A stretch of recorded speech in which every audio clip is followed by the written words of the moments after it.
And I had a car, so I had 2 or 3 kids with me. So they didn't quite 35, but, you know, at least 30. And so we went to the beach.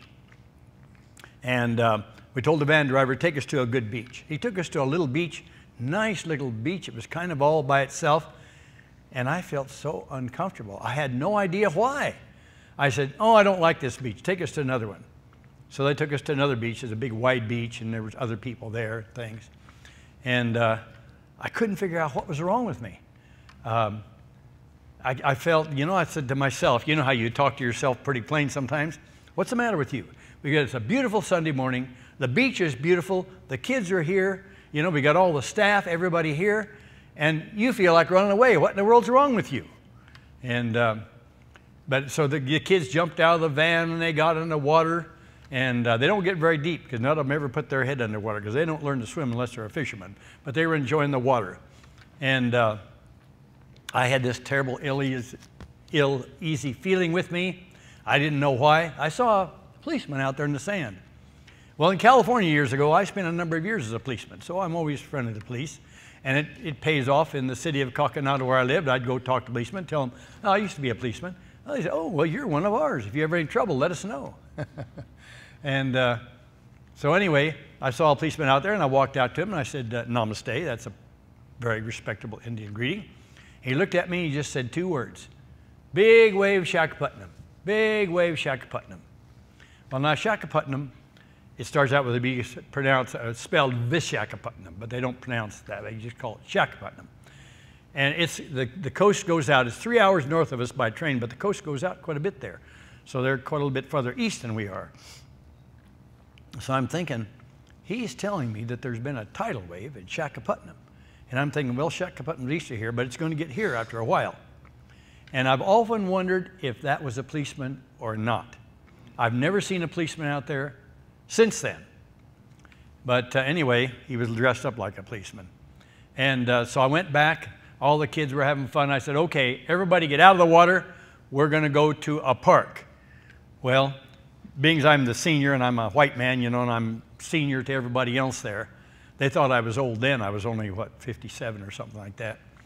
And they all obeyed me, but you could tell by looking at them, they didn't like it. And there was a lot of whispering under their breath, but everybody obeyed. We went to a park, and an hour later, my translator came to me, and he said, sir. I always try to get him to call me brother, but they won't. You know, the old British system there, sir. He says, sir, a half hour after we left the beach, a 25-foot wave came in. And I hadn't known about the tsunami until then. And none of those kids knew how to swim. None of the staff knew how to swim. My wife and I are both good swimmers, but there's trees right there. You know, water pick you up and throw you into the trees, bang your head. You know, we'd have all been wiped out. So we really thank the Lord for that. And when I was in Malaysia, I talked to a man. He worked for the conference. He was in, I think he was in Thailand. That's where I think what he was telling me. He was in Thailand. And I heard him tell a story about being on the beach, close to the beach, or was supposed to be at the beach the morning of the tsunami, and he wasn't. And I went to him afterward. I said, say, you said something about you were supposed to be at the beach the day of the tsunami, and I told him my experience. He says, you know, you're the first person that's ever come and talked to me like that. He says, I had a whole group of young people, and we were supposed to be down on the beach that morning. And he said, we had 23 Adventist young people, and we were going to have a wonderful day. We had everything planned out. And he said, but I felt uncomfortable all night. He says, all night, something kept telling me to change it, change it. He said, finally, at 4 o'clock in the morning, he called the lady that had arranged everything and told her, we're going to change it. We're going to go up in the mountain to some kind of a state park or something. She was really mad at him. Boy, he said she really chewed him out over the telephone. But he didn't change his mind. He said later on that day, he found out why. They were up there instead of on the beach. So, you know, the Lord has His ways of helping us. It's really wonderful. We can really depend on Him. And when those of you that have spent time in the mission field, you know what I'm talking about. You really depend on the Lord all the time. Because, well, remember that wonderful promise there in James 1, verses 5, 6, and 7. It says, if any man lack wisdom, let him ask of God, that giveth to all men liberally, and upbraideth not, and it shall be given him. But let him ask in faith, nothing wavering. For he that wavereth is like a wave of the sea, driven with the wind and tossed. For let not that man think he shall receive anything from the Lord. So I've had the Lord answer that prayer to me sometimes 10 times in a day. And I say, Lord, it's me again. I'm asking for wisdom again. And I believe he's going to give it. Remember, if any man lack wisdom, let him ask of God, but let him ask in faith. And you know, the first time or two, God fulfills a promise for you. He lets you have weak faith, shall we say, but remember Matthew 17:20, we have faith the size of a grain of mustard seed. So, you know, when I first started claiming some of God's promise, I said, Lord, my faith isn't very strong, but I have enough faith with a grain of mustard seed, and the Lord would do it. And then the Lord, see, educates you. The Lord gives us our education, and he helps you see that you can trust him. And then as he leads you along, of course, you trust him more and more. And then you get so you know you can trust him. I know I can trust God. He's shown me that 1,000 times. But when the money gets short, and I don't see any money coming in, and I know the first of the month's coming, and I've got 3 orphan managers to send money to, I've got a TV station that's got to have some money, and things like that, then I'll have to admit I start praying more. Lord, remember, Philippians 4:19, you've promised to supply all of our needs, and you're always on time, Lord. You're always on time. And does the Lord let me down? No, he doesn't let me down. My wife and I get down beside our bed sometime. We put our finger on that verse in Philippians 4:19 and say, Lord, this is your promise. We know you're going to fulfill this promise, and we thank you for doing so. We might as well thank him first because he's going to do it. Well, this picture I've got on the screen, one time my TV speaker, I'll show you a picture of him a little bit, a better picture than what you saw yesterday. But he called me and he said, you know, there's a tribe, a big tribe down here. He says they're called Lombardis. And they don't have a written language. They only have a spoken language. But he said, we've had, well, anyway, and this Lombardi, the regular Lombardis, none of them have ever accepted Christianity. None of them. And he said, I'd like to have you come down and hold classes for some other pastors for a couple of days. And then I want to take you down and introduce you to these Lombardis. And he says, we can get a bunch of them here, and I want you to tell them about Jesus. He says, they've never heard the story about Jesus. I said, okay. So my wife and I went down there, and we had classes in this church. I've got pictures of that, but I didn't show them because, you know, I don't want to show 50 pictures. Anyway, then the next day, we went down to the Lombardi. And these are the Lombardis you see here. This guy here is the chief. And I have other pictures. His wife was there. And they make it, the ladies makes up such a fancy blouse with all stuff. It takes them about a year to make it, they tell me. And so we started that morning, and it was one of those hot mornings. I mean, it could have been hotter. You see, we had a shade there, which I was really glad for. But it was probably 130 degrees that day. It could have been a little hotter, but it was hot enough. And you start out real simple. One of the things about these Lombardis, they sat there. While I told them about Jesus, they sat there for 3 hours. And I thought they'd be getting up and going to the bathroom and get a drink of water. They sat right there for 3 hours. And when you're telling people in a village like this, or I've done a lot of other villages, where you're telling them about Jesus the first time, you start out very simple. And it isn't exactly factual, but you've got to make it into a story because none of them are educated. God the Father and God the Son were in heaven. And they decided it would be a good idea for God the Son to come and live on this earth. Now that's making it extremely simple, isn't it? That way God the Son could know exactly how we live and grow up here. And so that's why we celebrate Christmas. Now they have, even the Lombardis, they've heard about Christmas. They don't know anything about it. And I don't tell them that December 25 isn't the day he was born. I said, that's why we celebrate Christmas. We celebrate when Jesus, God the Son, was born to a woman on this earth. God the Father made this lady pregnant, and he's born just like you and I were born, from an earthly mother. But God the Father was his father. But people thought a man named Joseph was his father. And anyway, tell them how that Jesus grew up when he was a little boy. He ran around and fell down and skinned up his hands just like you and I did. And I've had people say, now wait a minute, Jesus was perfect. He didn't do that. Jesus had a perfect character, but remember he had a human body. And the devil wasn't going to let him escape any of the bad experiences like we have, falling down, bumping your chin and it bleeds, and skinning your hands up and things like that. I'm sure Jesus had experienced all that. Anyway, you tell how he grew up, and as he got a little older, why his father was a carpenter. And back then, those days, a man always taught his son to do the same job he did. Well, they do that in India. They all understand that. And I've done this in a number of villages.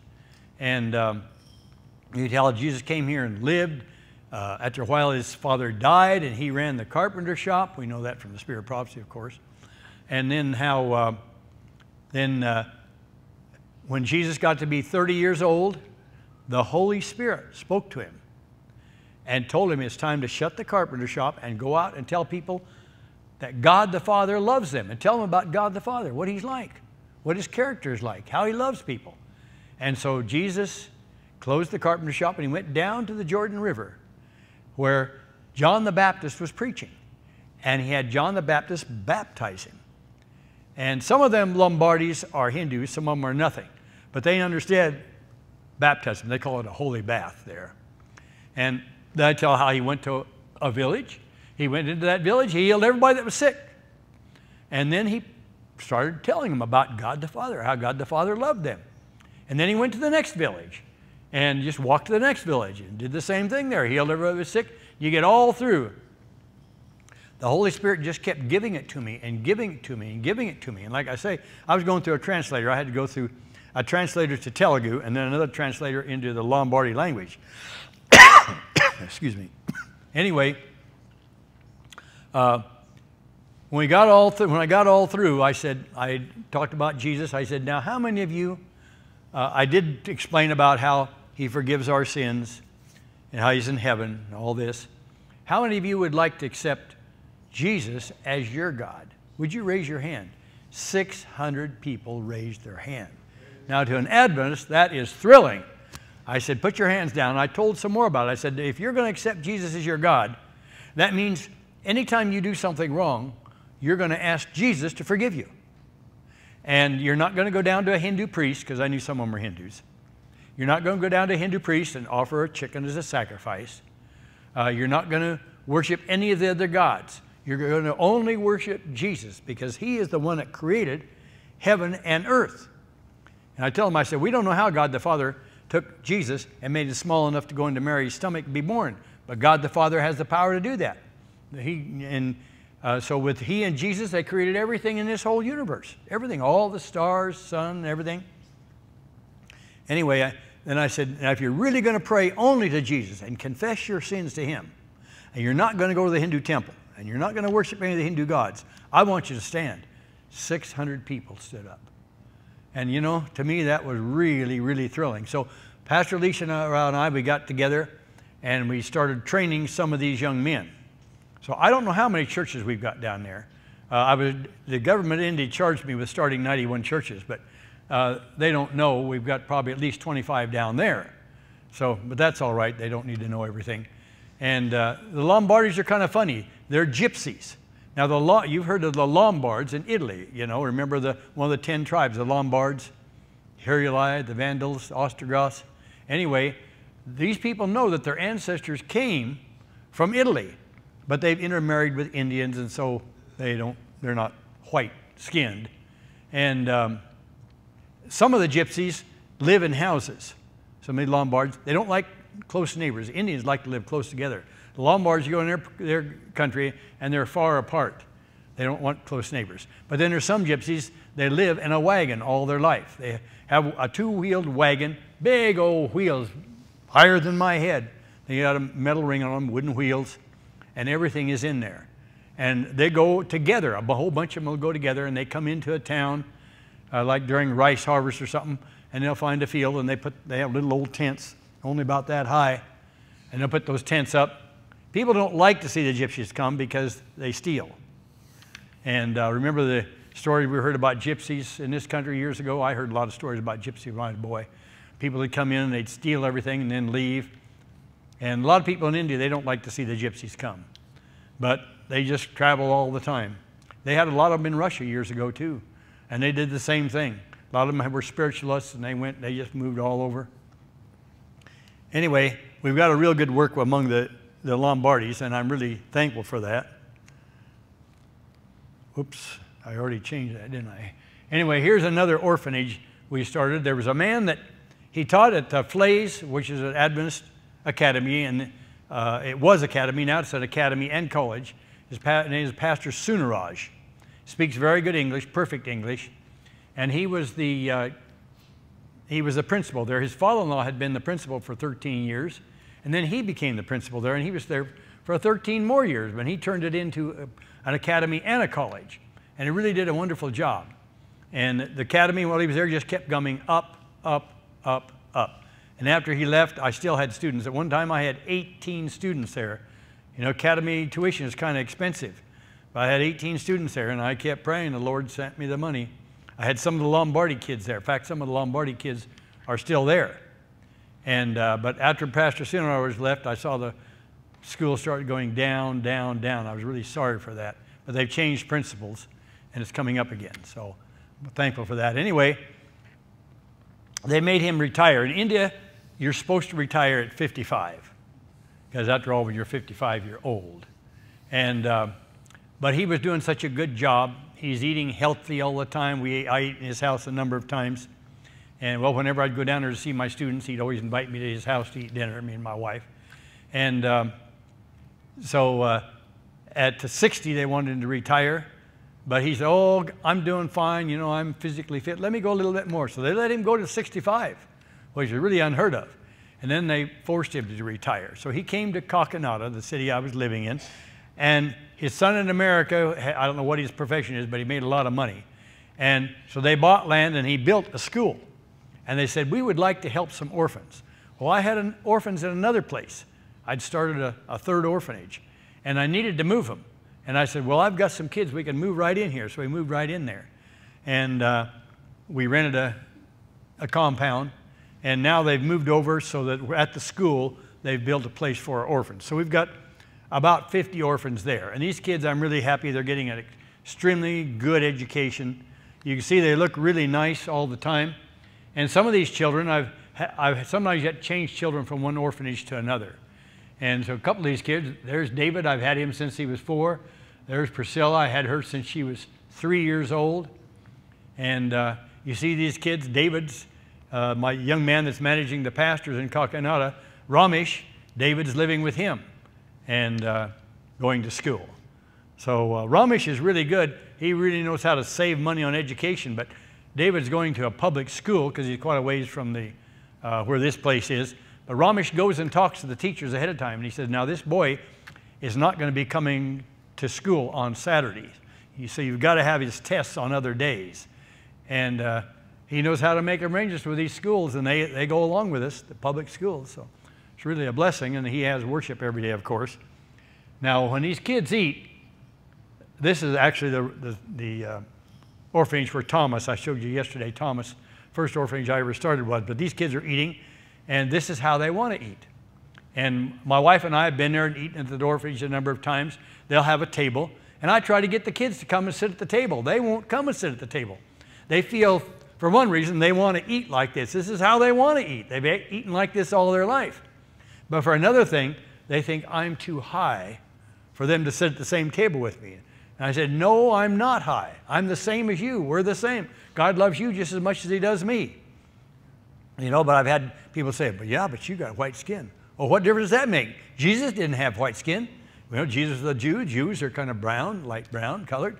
I said, so you're closer to Jesus' color than I am. But anyway, it makes a difference to them. And these kids, they come there. I mentioned it yesterday, but they're about 4 years old, and they are so cute. But they are so filthy. Our sister here was telling about these dirty little kids. And did I tell the story yesterday about the dirty village? I don't remember if I did or not. Well, one of our pastors there, Pastor Israel, he's a real nice fella. The government gave him the money to build a little house. A house that's much smaller than you and I would live in. But he took half of it and built a wall in there so half of it could be his church and he and his family live in the other half. And I mean, I'm talking about the other half isn't too much bigger than that organ there. And I'm not, a little bit longer, maybe a little bit wider. Well, wider, yeah, but not too much. You couldn't put 2 of those organs that size in his house. But his wife got a burden for a village that's up in the mountains there, not too far away, 12 kilometers away. And she went up there, and it was called the Dirty Village. Nobody ever took a bath. And it's really hard getting up there, really hard. And they have to carry their water 2 miles. There's a spring down there, and they have to carry their water. The women put it on their heads and carry the water up there. Well, Pastor Israel's wife went there, and she got them. She said, you know, these babies would be much healthier if we could give them a bath. So they gave the babies a bath. And they said, oh, these babies smell so sweet now. And so then they smelled so sweet, so then they started giving the kids under 2 years old a bath. And they smelled sweet. And of course, the ladies are having to carry more water and more water. And they got up to where they gave like the 7-year-olds a bath. And then the 7-year-olds, they smelled sweet too. And so then they said, Mama, if you take a bath, you can smell sweet like we do. And I kept hoping the government would feel sorry for them and make some way to get water up there. They're still carrying it up, but they're all taking a bath now. And so we went up there and started holding meetings. First, there was a Hindu temple there, and I went right on the porch of the Hindu temple and started holding evangelistic meetings. I've done that in other villages too. It's kind of neat when you can do that, because all these people that usually come to the Hindu temple, and there's people a lot of times that sleep all night at the Hindu temple. They will, a lot of people, a lot of men will. And they're all sitting there. And you get up and hook up your speakers in a tree or something like that and start preaching, and you're preaching to all the Hindus. It works out pretty well. I thought maybe the first time I got in, I thought I was going to get kicked off there, but I didn't. And so anyway, but I started in this village, coming there and holding meetings. It was really hard getting in there. I mean, really a hard village to get into. But after a while, the Hindu priest came there and he says, you can't hold meetings in my temple anymore. So we went under a tree. And then I said to the pastor, I said, we need to find a place and build a prayer shed. So we found a place and built a prayer shed. I went there, and the prayer shed was nice. It cost me $200 to build that prayer shed. And you've got to buy the leaves for the roof, the palm leaves. You have to buy them from a man that knows exactly when to cut them. The moon has to be certain, right. And first I thought, oh, that's a superstition. Now I found out it wasn't. They know at certain times of the moon, the sap is out in the trees. And if you cut the leaves at that time, they're going to last a long time. But you have to buy them from somebody that knows how to cure them right. See, if you and I went there and just cut palm leaves and put them on there, in 3 months they'd be rotten. You buy them from that guy that knows what he's doing, and they're going to be good for 5 years. So it makes a big difference. And for that equivalent of $200, he'll come and help you put them on, show you how to put them on and everything. But we had to dig out a little hill. There was a little hill there. I wasn't there, but they told me about it. It wasn't a very big hill, you know, just they were making it kind of square, and a little hill there. They had to dig out several feet. They dug in there and dug into a black cobra's den. And they told me, they said, boy, God really worked a miracle here. Nobody got bit. They killed the cobras and nobody got bit. And the pastor, he would, every Sabbath, he would have a church service down in his church and then come up to this other church, and he would carry a 12-volt battery on his shoulder. So he could sit it down there, and he has a loudspeaker on top of the prayer shed and hook up that loudspeaker, and so everybody in the village could hear him speaking. And more people would come, and that really works. I was holding a series of meetings in the country of Belize in a little village. And when I made the appeal for people to come forward that wanted to be baptized, a bunch of people come that I came there and I hadn't seen them. And I said to the translator, I says, how come these people are coming? Oh, sir, he says, they live in these houses right here. They've heard all the message. And I heard the same thing in India. I was in a village and I held a series of evangelistic meetings. I called, made the final, you know, the call, if you want to be baptized, accept Jesus as your Savior and pray only to Him, come forward. And a bunch of people, and I said to my Indian translator, I said, I don't know any of these people. They haven't been in the meetings. He says, sir, they live in all these houses and they've heard everything you say. So those loudspeakers are good to have. And so we organized a nice church there. And, but it's kind of interesting. You can't hold night meetings in that village. You cannot. There's so many tigers in that area. You have to hold afternoon meetings. By the time the sun goes down, everybody's in their house with the door closed, with all of their animals. Whatever they own for animals, they're in the house too. And because they don't want them to get eaten by the tigers. And there's a number of villages where we have churches like that. Here's a church up in the village of Otokanchi. And the pastor here is a good pastor. It's up. This is also up in the communist area. And this church is, you see the Indians, Pastor Canarao, that used to be a builder before he was a pastor. He's the one that built this church. He painted it the color they wanted it. They like bright colors, just kind of like they do in Mexico. And right here, you can't see him too well, but this is Ramesh. He's the man that's the boss of the pastors. And this is his wife. You can't see her very well, Santi. She's the doctor. She's real sweet. A couple of years ago, I was still in India, and we were driving along in a car, and Ramesh was driving, and they were talking about his older brother. Oh, we're trying to find a wife for his older brother. And a lot of times in India, you'll see notices in the newspaper of people that are available to be married. It'll tell about a woman, things like that, you know, what her education or things like that. In Chennai, you'll see whole pages of like that. Some of you have been in Chennai have probably seen those, but and you can kind of go to a marriage broker, and he'll help find somebody that you could marry. And like I mentioned, a lot of people never get to meet their husband or wife till they come to their wedding. But anyway, they were talking about his older brother, who's a year older than him. And I said, well, don't try to get some good, real beautiful girl. I said, get some girl that's a normal girl, but she has a good character. And she's worth something. She knows how to work. And then they were talking, I said to Ramesh, when you get married, I know who you should marry. Oh, who's that? I said, Santi. He had introduced me to Santi several years before. Her family had been Hindus, but she had accepted Christianity. And she preached to her own family till all of them were baptized. And, but their larger family all rejected them from then on. They wouldn't invite them to any family picnics or get-togethers or anything. And then Santi decided she wanted to be a doctor. Well, when you come to the 10th class, that's like our 12th class, when you come to 10th grade, they give those students 6 weeks of tests. 6 weeks.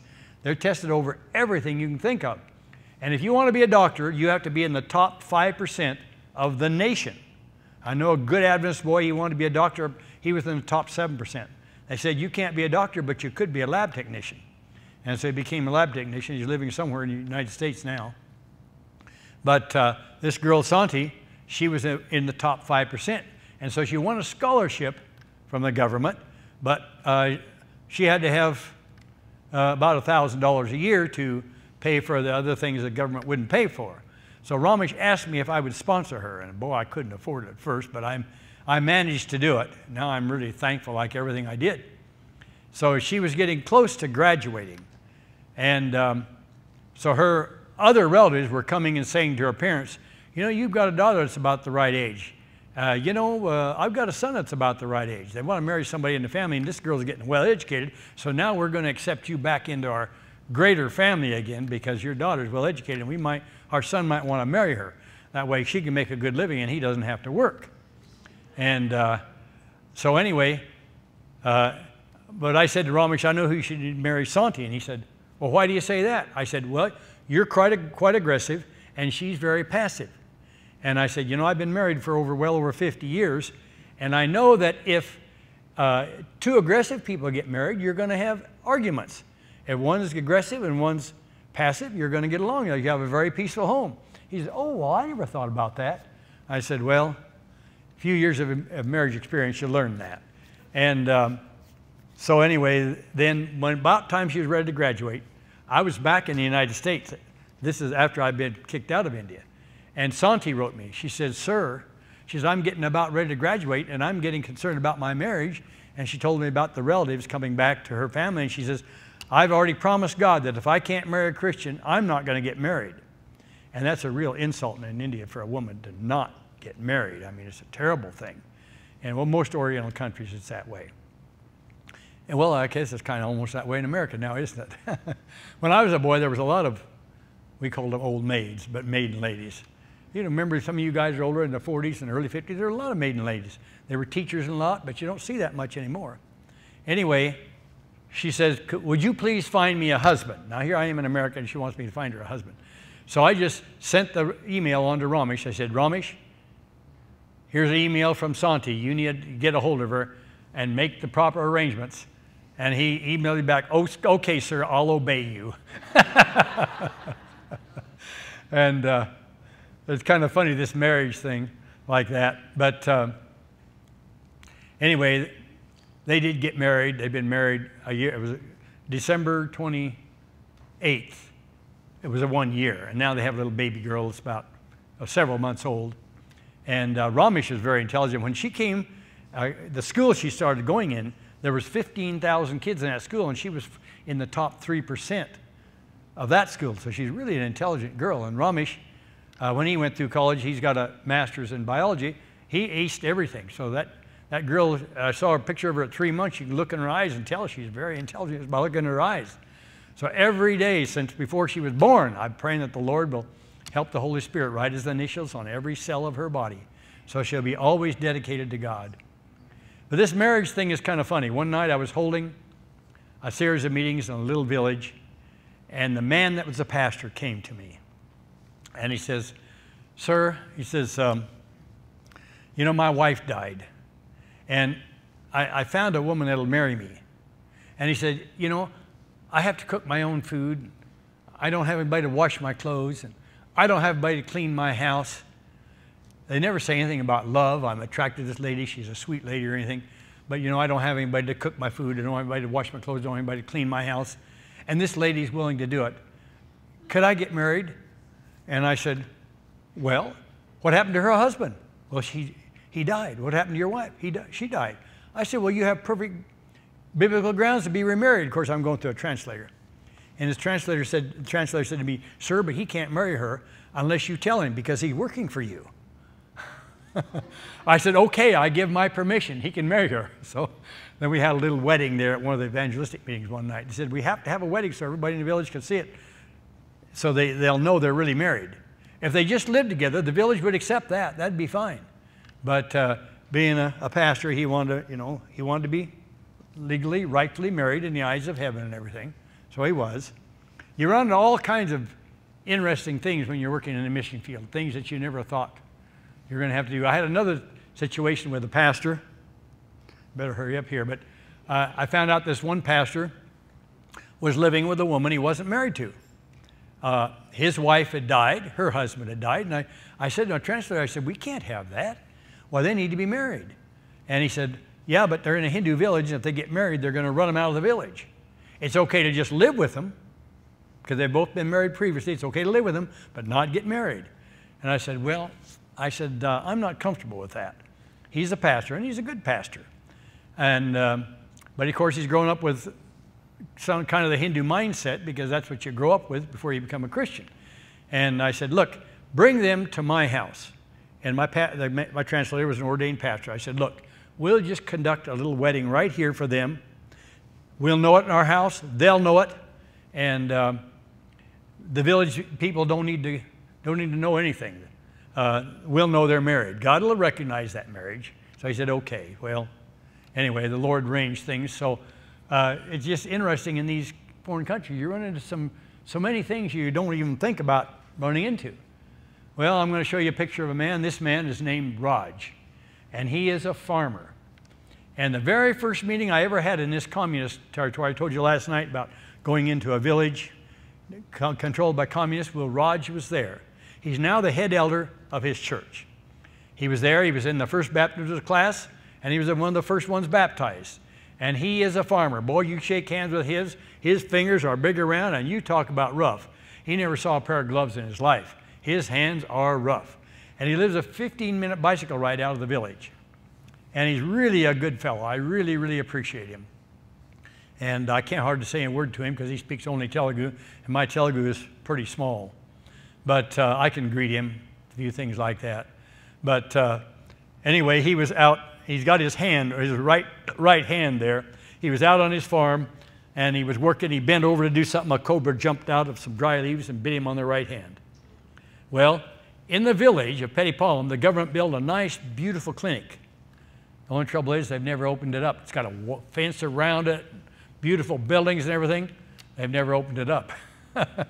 And he was a 15-minute bicycle ride. And as I mentioned yesterday, when you get by a Cobra, at least in India, I don't know about the other countries, I don't know if there's some differences or not, but in India, you got 20 minutes to live. And so he just sat down on the ground. He knew he was dead unless God healed him. He says, I knew if Jesus healed me, I'd be all right. Otherwise, he said, I knew I was dead.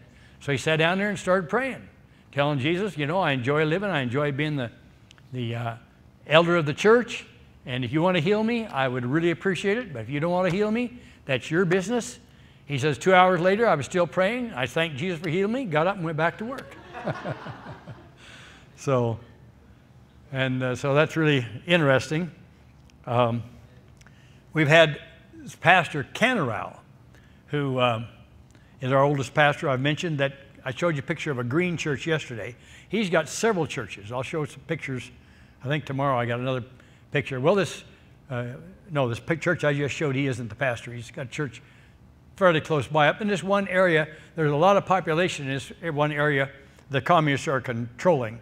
And so we've got a number of churches not too awful far apart. I mean, you know, a couple miles apart, but we have good membership in every one of them. And you have to have a church close enough for people to walk to, or they're not going to go to church because they can't afford to pay a rickshaw, and a lot of times there's no rickshaws there anyway. And most people don't have a motorcycle, so if the church isn't within walking distance, why they're not going to go. So we try to get churches close enough where we've got good population. And anyway, it's really interesting that Pastor Canarau was, he always comes up to that church, the green church, Sabbath morning with his little motorcycle, and with his wife.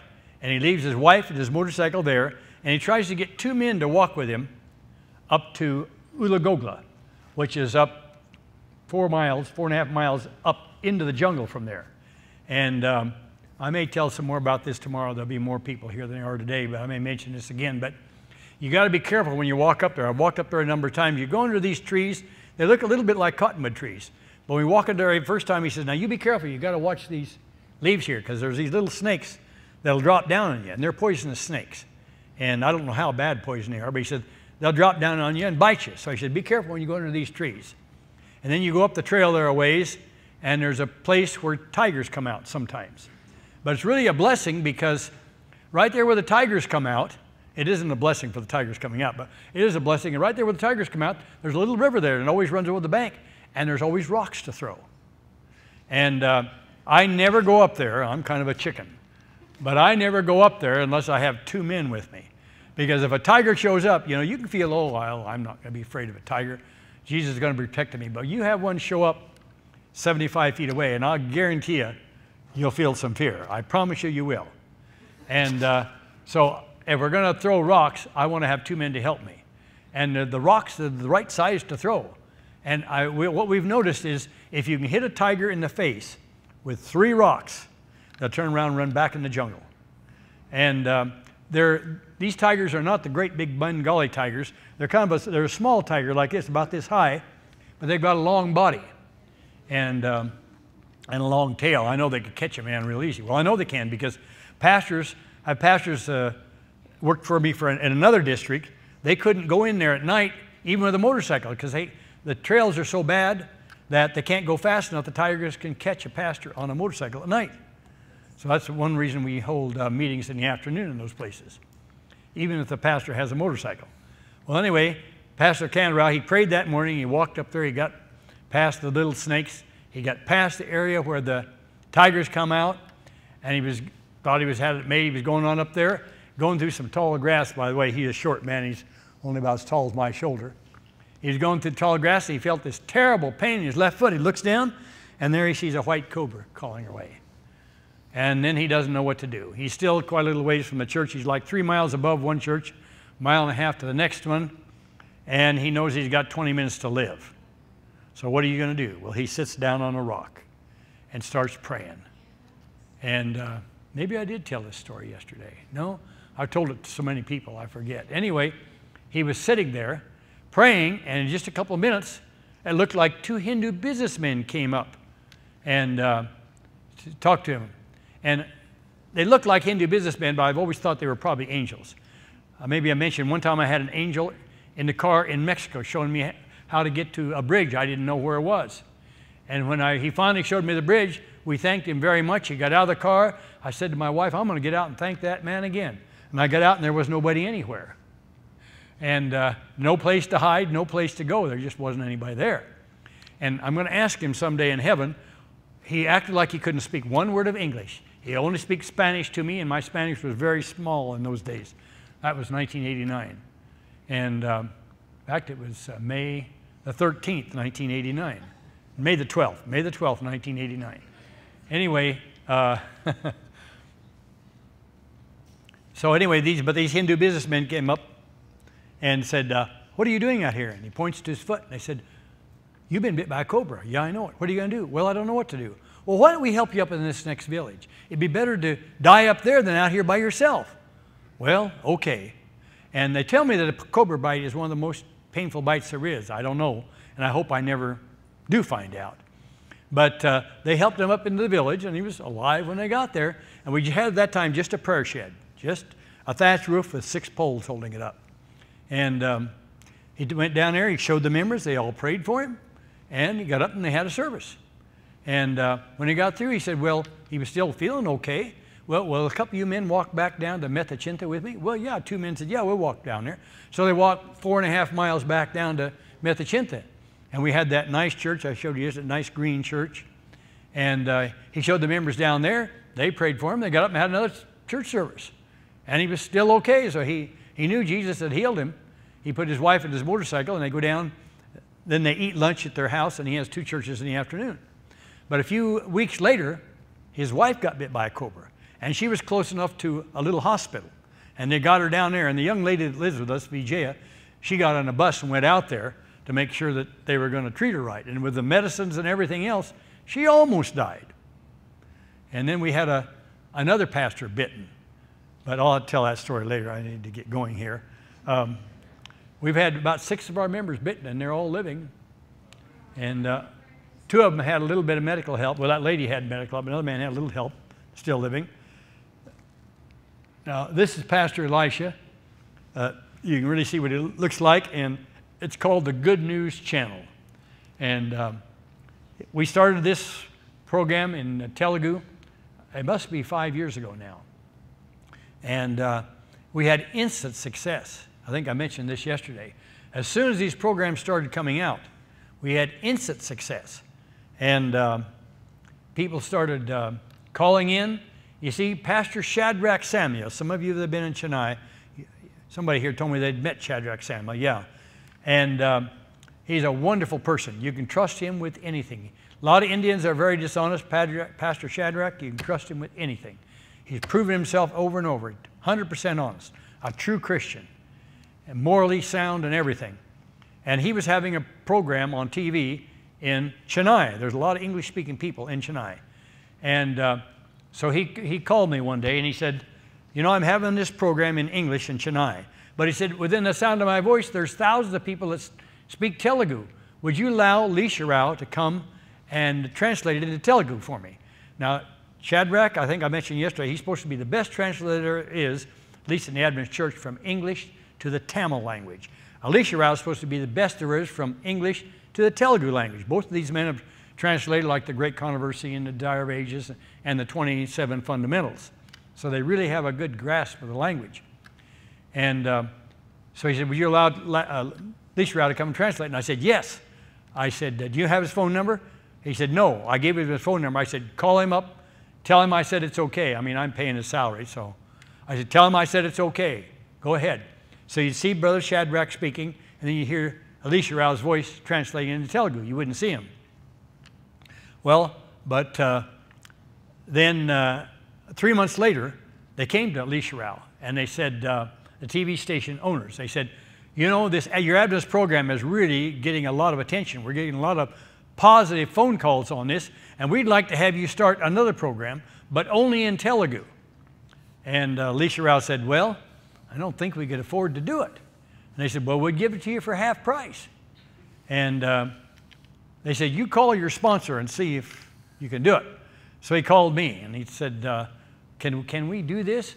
I said, well, how much is it going to cost? He said, well, they said they do it for half price. I said, well, but did they tell you how much half price was? Well, no, they didn't tell me. I said, well, call them up and find out. You know, half price could be pretty ambiguous.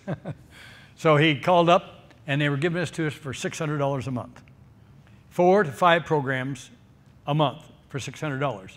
And I talked to Doug Batchelor about it. I know Doug pretty well. I called him up and talked to him. He says, Roger, that's really a bargain. He says, sometimes I have to pay $3,000 for a half-hour program on some places. And he says, you're getting 5 to 6 for $600 a month. So I prayed about it, and I started doing it. And my mother found out about it, and she had a very good retirement. She says, well, I'm going to pay that $600 every month. So she paid it. Well, when we started, immediately, Elisha Rao started getting calls from America. The first week, he got 30 calls. And they tell us that for every telephone call we get, that's representing between 20 and 30,000 people that are watching. And the first week, he got 30 calls. And around some of these big cities in America, there's a lot of Telugu-speaking people. Back in Washington, D.C., there's churches there that just have Indians in them. And I've been to some of them. A couple of them I can think of right around Washington, D.C. there, close to the GC headquarters. And down by Houston, Miami, Chicago. A lot of them go to cold places. And when it's so hot, I don't know why they choose these cold places, but they do. I've talked to some of them. I said, when you first came to America, was the first winter cold? Oh, it was really cold. Anyway, well, one of the interesting things that happened is pastors started calling up Elisha Rao. Christian pastors, you know, Baptist, Pentecostal, and Methodist, Lutheran. And they say, he started out first by telling very simply, I said, I want you to start this out telling very simply how to accept Jesus as your God. So he started out a number of weeks like that. And we had wonderful success. There was 2 women. And, you know, in the Hindu religion, it's a lot like Baal worship used to be. They still have prostitutes connected with the worship service in Hinduism. And people will say, people come to me and say, no, they don't. Well, if people tell you that, don't believe it, because they do. And I was told that. And I was with Thomas, my orphan manager, one day, and I said, well, the Hindus have left off part of the bad things. He said, like what? I said, well, they don't have any prostitutes connected with the temple anymore. He said, sure they do. Whoever told you that? And I told him the name of the guy. He knew him. He said, he just didn't want to admit it. And he said, yeah, they do. We drove into a village. He says, drive in this village. By reading the Telugu, he could show me which places these ladies were. And so anyway, 2 of these ladies watched him on television. And they were widely separated. They didn't know each other. One had been doing that work for 8 years and one 11. Their story was almost identical. And they said, you know, when I first started doing this work, I loved the God I was doing this for. I was so glad to do it for this God. But now it's been, you know, 8, 11 years, and now I've got AIDS and other VD, and I was just wishing that I could leave this work and disappear where nobody knew me. But if they knew she was going to leave, they'd kill her, you see. And she said, but I watched you tell about how to accept Jesus as your God. And I've watched you several times and how Jesus is so loving and he cares about us. And after the program, I knelt down and I prayed to Jesus. And I could tell that he heard my prayer. And I asked him to heal me of AIDS and all my other VD. And I asked him to help me get away from here without getting killed, someplace where nobody knew me, and I could get a regular job working in a rice field. Doesn't that sound like a nice job? Cutting rice and stuff like that, planting rice. And both these ladies, the Lord did that for them. And then they called back and told Elisha Rao. And they're really thankful. They said, both of them said the Lord had healed them of all their diseases. So isn't that wonderful? And they tell us, I mentioned every phone call, 20 to 30,000. I wish we could have helped 20 to 30,000 of these little ladies escape from that. You know, they go into it voluntarily, but after a while, they'd like to leave. But, and, you know, a lot of them don't live too long. They get these terrible diseases and stuff. But then these pastors, we have so many pastors. Every week, just about every week, Pastor Elisha Rao has 40 to 60 non-Adventist pastors. And they're calling him, and they're arranging, the pastors that call him, they get together, because there's pastors associations in all the areas, all over India. These pastors get together and they have a little pastors association, like they do here in America, you know. Most towns have a pastor's club or pastors, whatever you want to call it, get together anyway. And so they do in India. And they'll be asking, they'll be watching him now. He's been giving last day events. And they're saying, we'd like to understand this better. Could you come and hold classes? And he said, you get everything ready, let me know, and I'll be there. And he tells them what days he's going to be available. And they schedule these things for several weeks in advance, and he goes there.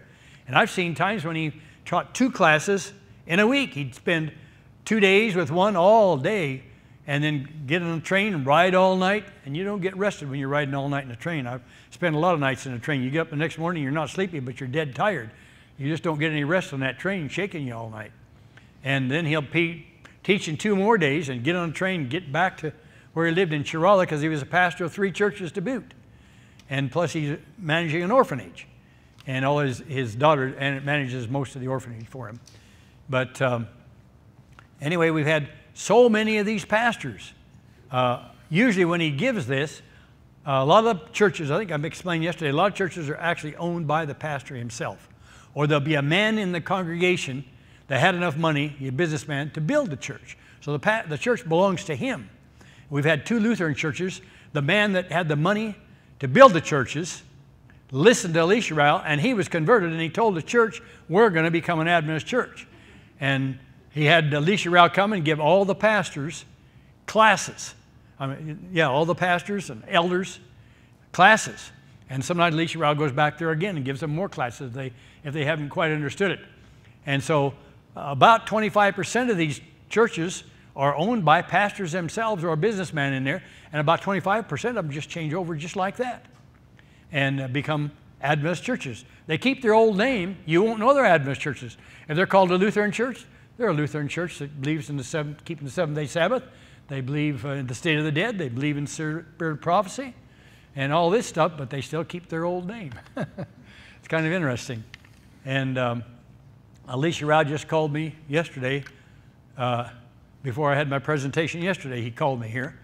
And there's a city there, Vijayawada. It's going to be the capital of the state of Andhra Pradesh, because the capital, the city that was the capital was Hyderabad, and they voted to break that off, and that's called Telangana. And so now we have Andhra Pradesh. So Vijayawada is going to be the capital of Andhra Pradesh. And so he's trying to get a chapel there, and he doesn't dare name it Seventh-day Adventist Chapel because people are prejudiced against that. So he's calling it, our TV program is called God's True Light. So he's going to call it the God's True Light Evangelistic Center. And it's kind of interesting, some of these villages where he's had meetings, when he first started going there, he would tell them, I'm a Seventh-day Adventist. These programs are Adventist programs, and about half the pastors you get up and leave, there's so much prejudice. And but so he doesn't tell them that anymore. He says, I'm a representative of God's True Light TV program. And they'll sit there, and when they accept everything, they're believing everything the Adventist church in the same town does, but they don't realize it. So it's kind of a funny thing. I guess the Lord's in charge, so we just let it go at that. But if you have a hard time reading that, pardon me. If you have a hard time, well, what am I doing here? If you have a hard time reading that red lighting, well, that's Telugu right there, and it says the same thing, God's True Light. And it's on the Subarata channel. Now, if you get on your computer, you can go to YouTube and put in God's True Light. And they'll come you have to make about 3 different choices, but one will say Pastor Elisha. You click on that, and you'll be able to hear him give a half-hour program, and you'll hear his son-in-law translating it into Hindi. And I think I mentioned yesterday we're having such wonderful success with this now, all of a sudden, because I think I mentioned yesterday, we started this in Hindi, and we didn't hear very much. And so I was wondering after several months, because it's costing $1,100 a month to support this program, we didn't hear very much. And so I called him and I said, we need to pray about this and make sure that we're spending the money right. I mean, you think of, you're getting the gospel to 1/4 of the world's population, but if nobody's watching, then What good are you doing? And I was praying about it. I said, Lord, please help us to know, is this, if this is doing a lot of good, I'm glad to keep financing it. But if it's not reaching people, if people are not watching it, then we don't want to finance it. Put the money doing something else. And as I mentioned, I think yesterday, we've been sending the tapes to some of these cities in South India, and they've been playing them. And it only costs us $20 a month for these cities. And there are a lot of cities there in India, lots of little cities that play these. So I was wondering if there was $1,100 a month that was being wasted. And then, so we prayed about it, and he immediately got a lot of phone calls. The Lord let us know. I think I mentioned this yesterday, how they're in northern India, certain areas are getting a lot of persecution, and they're saying, keep these programs coming, keep these programs coming. This is the only thing that feeds us. People are meeting in the houses there. They're afraid to go to church because the government's sending truckloads of soldiers around, soldiers and other men around to beat up the people that are going to church on Sabbath, because the Adventist church is refusing to put any of the Hindu gods in their church. And is there anybody here that wasn't here yesterday? A few of you, okay. In that area, near northern India, the Hindus are saying to the Adventists, or the Christians, they said, look, we're going to accept your Jesus as one of the gods. Okay, but you've got to accept our gods also. And so we want you to put our gods in your churches. And the Catholic Church and the Baptist Church right now are going along with it. And so they're putting the Hindu gods in there, but the Adventist Church has refused to do it. And so they've been sending truckloads of soldiers or other men around to beat our church members Sabbath morning, because they refuse to cooperate with the Hindus. And so a lot of the Hindus, a lot of the Adventists are out there, and a lot of them have computers or televisions, and they can get this, and they're listening to these programs. So, plus these programs that we know, they're going into Bangladesh. Their second language is Hindi. Nepal, the Pali language is so close to Hindi, they can communicate fine. Pakistan, their second language is Hindi. And in all these countries, English is, if you're well educated, you'll speak English. So the programs are really getting out there. But I've been praying every night real strongly that the people will tune in these programs and listen to them. And I ask that the Lord will help them to hear the message in the language they understand the best. I can remember I was a boy at the end of the Korean War. There was a family, a woman and her son came over. They were Adventists. And her boy came to the school. This was in California. And so later on, this boy came there and he learned real fast. A real intelligent boy. And later on, his mother, after it was 9 months later, his mother learned to speak English well enough. She came and talked to the teacher. And she thanked the teacher for explaining the workbooks, English workbooks, to her son in Korean. And this boy and his mother had come from South Korea. And the teachers told her, he says, I don't understand Korean. She says, I don't know one word of Korean. And his mother said, but my son said every time you'd come to him explaining everything to him in perfect Korean. So from the teacher's lips to the boy's ears, God changed the language. So that's why I pray every time these programs go out that God let them hear the language, the message in the language they understand the best. The Lord can do it. In Andhra Pradesh, in all of India, okay, we got 28 major languages and 826 dialects. So the Holy Spirit may be busy changing the languages. So anyway, well, I've got, my time's about up, but I've got one more picture here. This right here, that looks terrible, doesn't it? When Elisha Rao, he finished college as a teacher, and he was going to go visit his mother. He hadn't seen his mother since he was 5 years old. And so he was going there, and it was a Hindu holiday.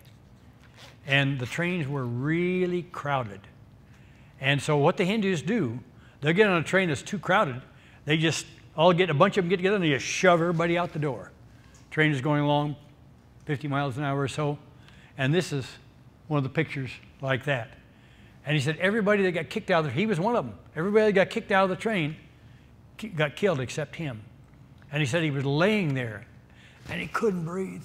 He just couldn't breathe. And he said, Lord, if you'll heal me, I'll go back to Spicer and become a pastor. And he said, just like that, he could breathe. And so he went, Ellen, and visited his mother. And then he went back to Spicer and took 3 more years of college. He had to work every year between, so it took him 6 more years to become a pastor. And he's been a wonderful pastor, a very wonderful pastor. He's had some real problems in his life. I won't tell you about them, but the Lord has really blessed him. And he's been a very, very valuable man, really a valuable man. He's really done a lot of work for the Lord.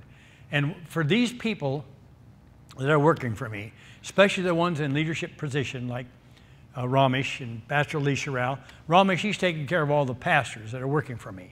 So his work is more centralized, more in one area. But Elisha Rao, he's ranging all over parts of India there and stuff, and having a lot of people. He's getting a lot of exposure on the TV. And I always pray for these men that the Lord will protect them from pride and greed and prevarication, you know, any kind of dishonesty. And because Indians are really prone to be tempted for pride. And so I really pray about that. They're a lot like some of you that are older. Remember years ago, the black people in this country, there was a bad saying, give a black person an inch and it'll take a mile, but they use that bad N-word. The Indians are a lot like that because they've been put down for so many years that when they accomplish something, they're really proud of what they accomplished. And they want everybody to know it. And I've seen a number of good men, really good men, ruined by pride. Pride goes to their head. Well, remember, pride goeth before a fall, a haughty spirit before destruction. And so I really pray for these Indians that are in leadership position, that the Lord will protect them from pride and greed. There's a lot of dishonesty goes on in India, even in the church, and I hate to say that, but it's true. And so I really pray for these people. So, these people growing up in villages where they're poorer than a church mouse, and they get into a church leadership and they see money coming in, boy, it's a big temptation to them, a terrible temptation. And, you know, because they grew up, most of us here probably, I mean, I grew up in the 40s and 50s. You know, my parents had like a 37 Chevrolet and a 37 Ford, you know, and then finally got something a little better, 51 something. And, you know, we were considered poor. But if you had any kind of a vehicle there in India, you were rich, no matter what. So we don't know what poor really means. Poor to them really means maybe they're only going to be able to have 1 meal a day. And to us, when we were kids, you know, things were tough, but I knew my dad would always have 3 meals a day for us. Worked hard and everything. And some of you that are older kind of remember those days. So anyway, if you remember and pray for our brothers over there and sisters, so the Lord helps them remain humble. Pray that the Lord helps us to remain humble too. We have nothing to be proud of. If we've accomplished anything, it's because our Heavenly Father has helped us. So.